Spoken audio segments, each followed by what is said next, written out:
Hello everyone, welcome back again to the Other 167 channel. Greetings and love to you all in the name of Jesus Christ. I hope you guys are happy, healthy and safe. The topic that we have taken today is the end times.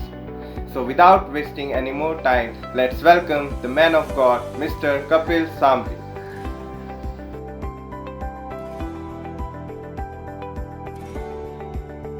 Hello friends, thank you for watching the Other 167. Today I will be speaking about the end times and probably in the next few videos. The Bible mentions the end times or the end days or the end of age as Jesus said, and sometimes it can sound very anticlimactic or disheartening to hear these words.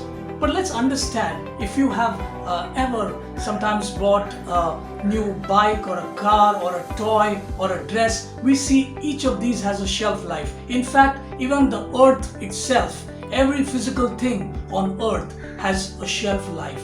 So we know that all these physical things will one day come to an end.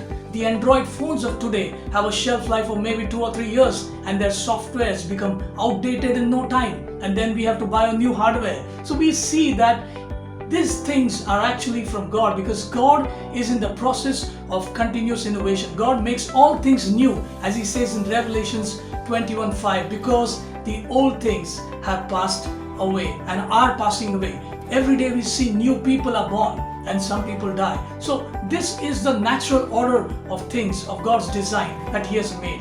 But while we address this thing, that why the end times, and we understand that old things will go and new things will come, the next question that comes is when this will happen. Because when we understand the end times, we understand it from the perspective that Jesus will come, he will judge the earth, he will take his people, and this sounds very fascinating from the perspective that it will be a very glorious day and all this stuff. But there are so many questions on when he will come. Now I want to just address this before we go to the how the end times will look like. When will Jesus come? And this has been a matter of dispute in many ages of the church. People of God have been disputing, debating when the millennial ages, whether there's a rapture or not, and all these things. But I just want to say this: the groom comes for the bride, and even in the weddings we see that he comes with a lot of pomp and noise. Sometimes in the Indian scenario he comes on a horse, he comes in a car in some cases. But the question is not, if you understand the bride's psyche, the bride is not bothered whether he's going to come in a Bentley or a Rolls Royce, or he's going to come in a plane, or he's going to come on a horse or an auto rickshaw.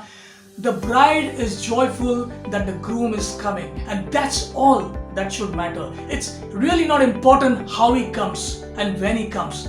The point is, are we continually expecting his coming? And that's what is more important. It's immaterial how he comes and when he comes. If you are in love with God, if you are the bride of Christ, you cannot miss God's plan. As it is said in Psalm 84:11, no good thing will he withhold from those who love him. If you love God, you cannot miss the coming of Christ and him taking you in the heavenlies.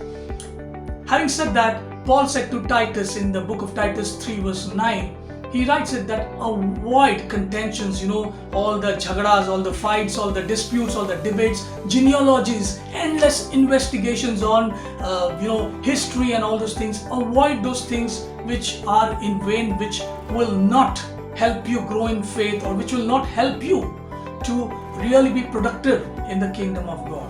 So we addressed why the end times, we addressed when the end times.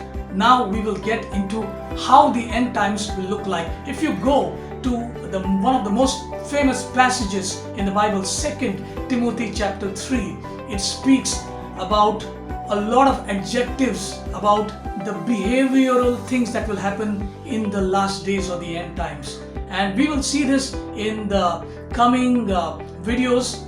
But of these many list of indicators or symptoms, because it's not just that the world, the physical earth will behave in a certain way, it's actually that the devil and his demons and his cohorts will influence people to behave in a certain way. So it will be actually how people, and that's what we see in 2 Timothy 3, that it speaks about how people will be in the end days. It's not saying that the trees will become blue from green, or the sun will become yellow, orange or yellow or purple or whatever. It's actually speaking more about the psyche, the mentality, the attitudes of people. But before I end this video, I just want to speak about two specific things of the end times that Paul warns in the book of 2 Timothy chapter 3.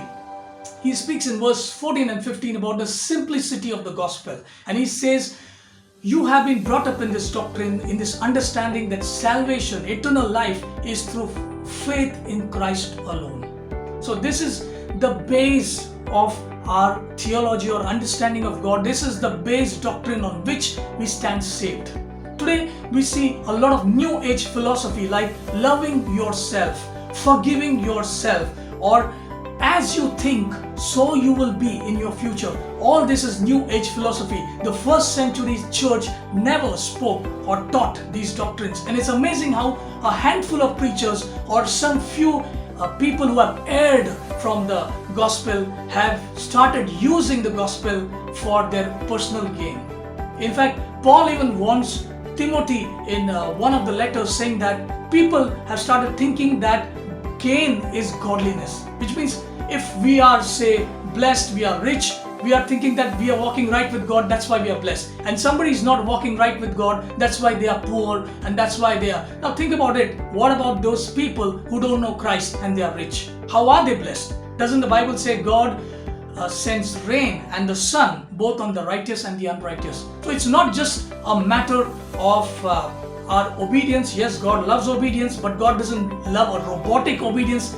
God loves a loving obedience, a fearful obedience, or obedience in truth to God's holiness and His love towards us. So it's not just a blind obedience that God is requiring so that we would be blessed. And this is a lot of new age philosophy that has gone into the church, and we should be careful about it. Let's understand, when God gives grace, we are blessed. The righteous and the unrighteous, God showers His mercy on people, and that's why they are blessed. Yes, we could receive certain specific blessings, physical blessings, carnal blessings in this world by obedience, by obeying God, by walking according to His ways, as was spoken to the Israelites in the book of Deuteronomy 28. But we should also understand this, that in Ephesians 1 verse 3, the Bible says we are already blessed with every spiritual blessing in the heavenlies. So it's not really a matter of physical blessing, because if we are talking about the end days, then we are not waiting to store up treasures on this earth, because it will anyways pass away. How long will your possessions remain? How long will all your wealth remain? So it's not a matter of earthly blessing, it's a matter of heavenly blessing. And that's what the New Testament is all about. It's about reigning in heaven with Christ. Amen. So the first thing we saw was, as Paul mentioned to Timothy in verse 14 and 15, that one must keep themselves rooted in the simplicity of the gospel, the basic doctrine of salvation.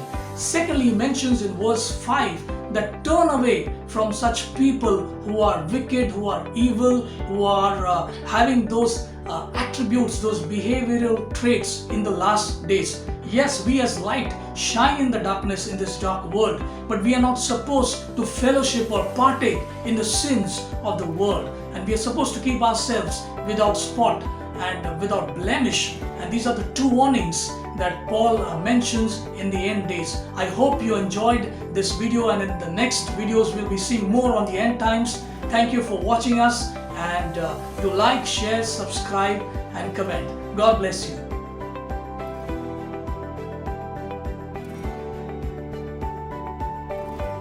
Thank you so much for watching this video. I hope you guys have been blessed by this beautiful message.